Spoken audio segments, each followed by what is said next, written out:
Hello, Rebel, and welcome back to my life. Why, yes, the carpet does match the drapes, but it's just sort of a plain beige carpet, so that's not really an asset in the overall design of the room, you know? It's been an interesting week for black women, hasn't it? Specifically, some particular black women who have done some things that white women did in the past. Except that when the white women did it, no one had a problem with it. But now... boy, I saw Spider-Man Far From Home this week. I loved it. Reviews have been mixed, but that's to be expected when it's the first MCU movie after Endgame. And of course, Zendaya plays the role of MJ in the new Spider-Man movies, which even though this is the second installment of the new series, and you'd think people should have gotten over it by now, they haven't. And then, of course, also this week, it was announced that Halle Bailey, not Halle Berry, as the entirety of the internet seems to have initially thought, will be playing the role of Ariel in Disney's upcoming The Little Mermaid live-action remake, which has pissed off a lot of the same people for a lot of the same reasons. Well, one reason, really. One single reason. It's the racism. And then in the publishing world, incredibly gifted author Angie Thomas came under attack this week for requesting that people don't tag her in negative reviews of her books. A request that any rational person would find perfectly acceptable and understandable, and which countless white and or male authors have made time and again and faced little to no backlash for. But when Angie Thomas, a black woman author who is currently most famous for her book that deals with police violence against black communities in the United States, does the same thing,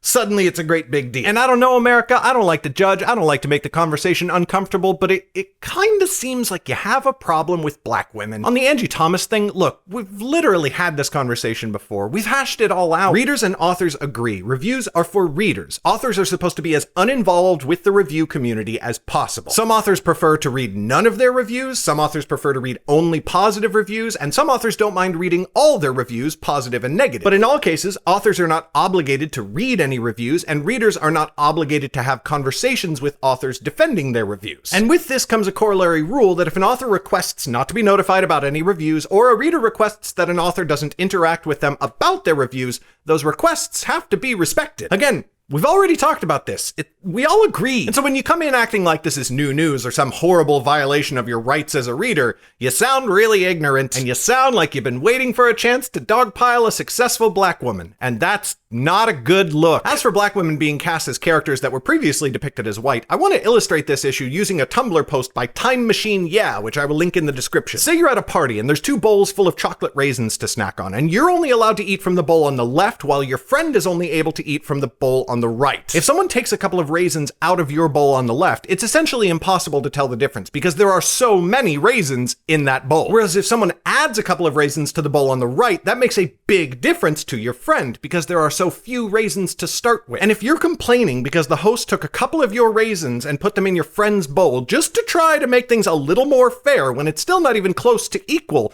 that makes you a spoiled, entitled brat. And you are not going to be invited back to the next party. And that's what you sound like when a white character is played by a black actor. With nearly the entire history of American art, and particularly American visual art, depicting characters that were made to look like you're gonna complain when one of those characters is put in the other bowl? What reason could you possibly have for doing this? Is there a reason? Can we find one? Oh, right. Of course we can. It's the racism. America, it's time to sort our shit out. I mean, it's long past time to sort our shit out, but the fact that we haven't done it already only means it's even more urgent to start now. Let black women live. Just let them live. Let them do their thing, because their thing, frankly, is amazing. The Hate U Give has been my favorite book this year. Zendaya is an absolutely incredible MJ. I've admittedly never seen Halle Bailey in anything before, but I've since seen a couple of clips of her acting and singing, and yeah, I think she's going to be a great Ariel. I still find it hard to be excited about any Disney live-action remake, but that's a separate issue that has nothing to do with the actors who play the roles. And if you're sitting there watching and asking, so what, we should just unconditionally throw our support behind any black woman without even seeing if they're...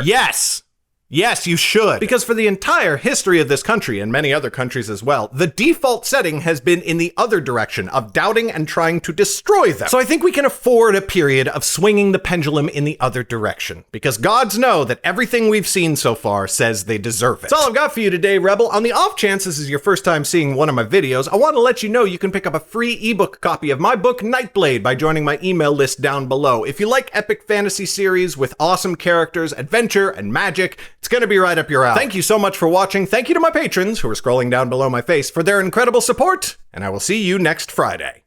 Bye!